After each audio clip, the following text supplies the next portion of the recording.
عايزين نسيح الزبدة النباتي اللي احنا عاملينها، هنحطها في الحلة وهنشوف هنسيحها ازاي. حطينا جزء من الزبدة في الحلة على النار نسيحها، والجزء الثاني هنشيله زبدة كده في الفريزر وقت ما نعوزه نطلعه ونسيحه. شايفين السمنة بقت، الزبدة بقت هتفور اهي. هنعمل ايه؟ هنجيب حتة القرصة دي اللي احنا عاملينها من شوية دقيق، معلقتين دقيق وحبة مية صغننة وريحة ملح، عجناهم بقت قرصة زي كده، نحطها فيها كده. بتعمل ايه؟ بتهدي الفوران ده، وغير كده بتعرفنا الزبده استوت ولا لسه. شايفين يا حبايبي بطلت فوران وبدات تغلي اهي لغايه الزبده تتقلب لسمنه.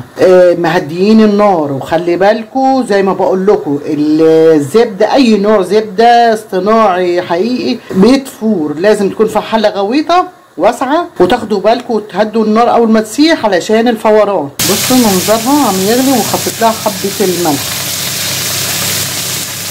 وطبعا القرصه لسه في ارضيه الحله. اول ما القرصه الاقيها اترفعت لفوق اعرف ان السمنه استوت.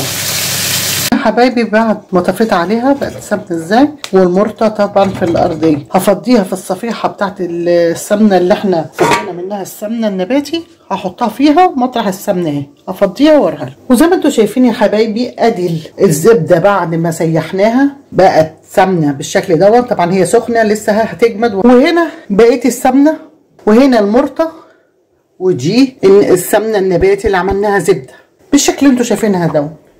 يا رب تعجبكم. السلام عليكم ورحمه الله وبركاته.